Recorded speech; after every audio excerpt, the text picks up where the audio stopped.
Les travaux donc du CTSO, du comité technique de sélection des projets de la francophonie, se sont ouverts aujourd'hui à Ouagadougou.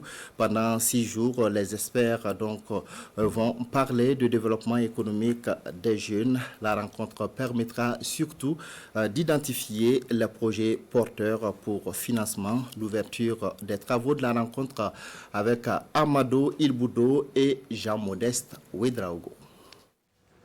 L'entrepreneuriat des jeunes de l'espace francophone est sur la table de la conférence des ministres de la jeunesse et des sports de la francophonie. La Conféges est venue ici grâce au gouvernement du Burkina Faso qui a accepté d'abriter le comité technique de sélection des projets des jeunes soumis par les États et gouvernements membres afin qu'on puisse sélectionner les meilleurs projets qui pourront bénéficier de la subvention offerte par tous les États et gouvernements membres, plus les deux principaux bailleurs que sont la Wallonie et la France. Une importante réunion va se pencher sur l'identification de projets porteurs qui bénéficieront de financements dont l'enveloppe totale s'élève à plus de 260 millions de francs CFA. Ce programme a une particularité extraordinaire, c'est que tous les États et gouvernements membres, donc on va dire des pays riches et des pays moins riches, y contribuent, chacun selon ses possibilités. Donc nous formons vraiment une équipe. Et cette équipe, elle est réunie cette semaine avec mes collègues, notamment du Tchad, de Maurice, du Burkina, de Tunisie, du Sénégal, pour sélectionner les meilleurs parmi les meilleurs projets. Une méthode rigoureuse de sélection basée sur l'égalité et l'équité permettra de dénicher les projets les plus innovants afin de sortir la jeunesse de l'espace francophone du marasme économique. Vous avez entendu qu'il y a à peu près 150 projets qui sont arrivés. L'enveloppe ne permettrait pas de les financer.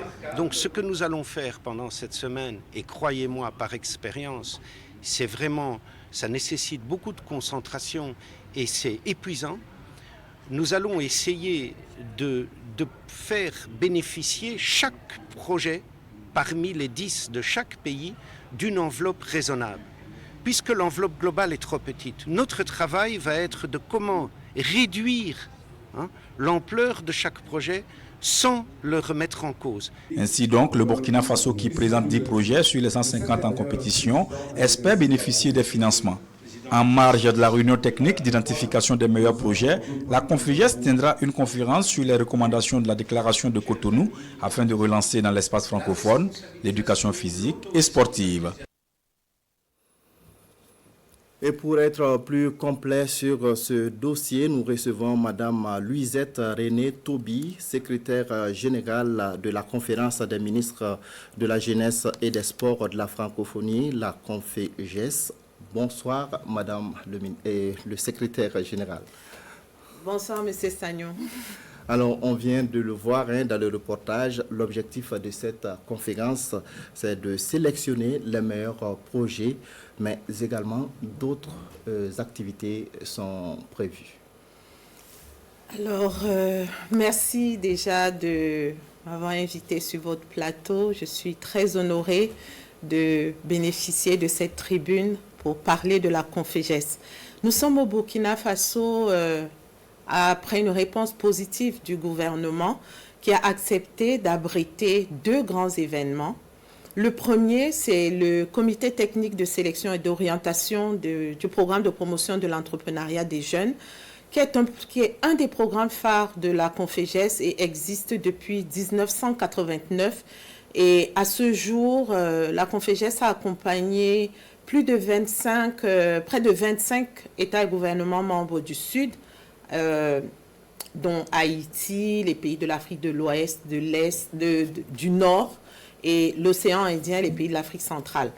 On a financé 2200 projets pour une enveloppe globale de plus de 3 milliards et 500 millions à peu près, cette enveloppe est le fruit de la contribution des pays du Nord et des pays du Sud. Et ces travaux se déroulent donc depuis ce matin et ils ont commencé d'abord par la visite des projets des jeunes qui ont soumissionné et des projets d'anciens bénéficiaires du programme. Et à côté de cela, le Burkina Faso a également accepté d'abriter une conférence débat pour sensibiliser le mouvement sportif national, tous les acteurs, donc les enseignants, les encadreurs, les administratifs du mouvement sportif, les éducateurs, pour qu'il y ait une synergie et surtout pour expliquer que le développement du sport de haut niveau passe par une bonne qualité du développement du sport scolaire dans les différents ordres d'enseignement. D'accord. Alors, vous parlez de sport, justement, quand on parle de la francophonie, et surtout pour ces projets, des gens se demandent, alors, est-ce que ce sont des projets sportifs seulement que vous financez ou bien le financement ou la sélection qui sera donc faite concerne beaucoup plus d'autres domaines d'activité? Ben, les projets que les jeunes soumettent sont de tous les secteurs, secteur agricole, secteur pastoral, secteur des services, secteur textile, secteur numérique. Donc, ça n'a vraiment... Il peut arriver qu'il y ait des projets sportifs dont le marquage des maillots. Nous savons par exemple que nous avons une bénéficiaire à Madagascar qui fait dans la sérigraphie. Donc, mais c'est vraiment le développement socio-économique, c'est des jeunes qui soumettent des projets qui au départ sont pour eux des activités génératrices de revenus que nous accompagnons avec le soutien des gouvernements parce que je vais profiter de votre tribune pour attirer l'attention des gouvernements, notamment de celui qui m'accueille aujourd'hui.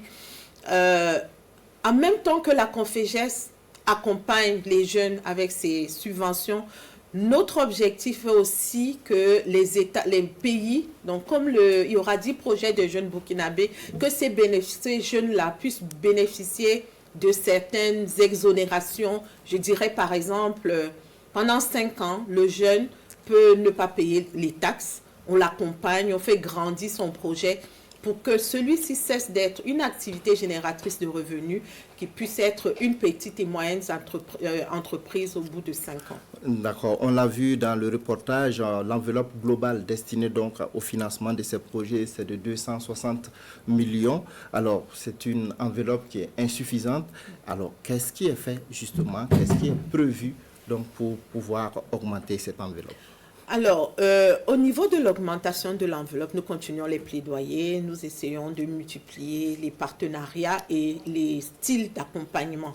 Par exemple, nous sommes en train de mettre sur pied un nouveau projet pilote qui va concerner tous les jeunes bénéficiaires du PPEJ et qui seront retenus pour le concours d'excellence.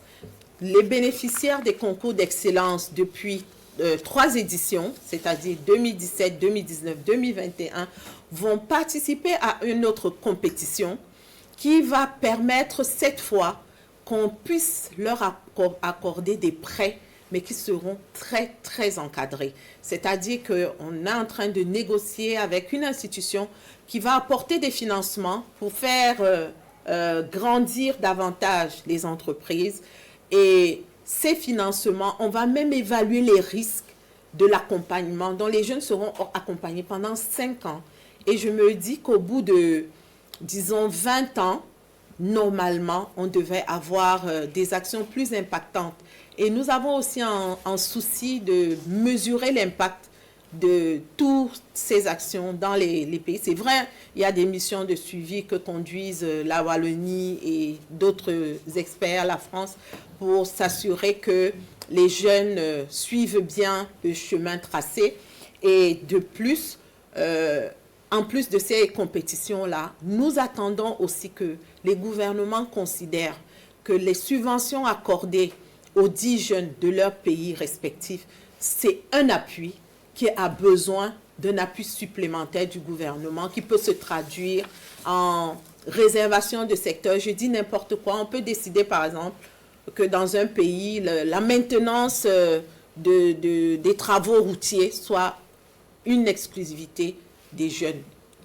Merci à vous donc, Madame Louisette René Toby. Je rappelle que vous êtes le secrétaire général de la CONFEJES. Merci pour toutes ces informations. Vous restez avec nous pour la suite du journal.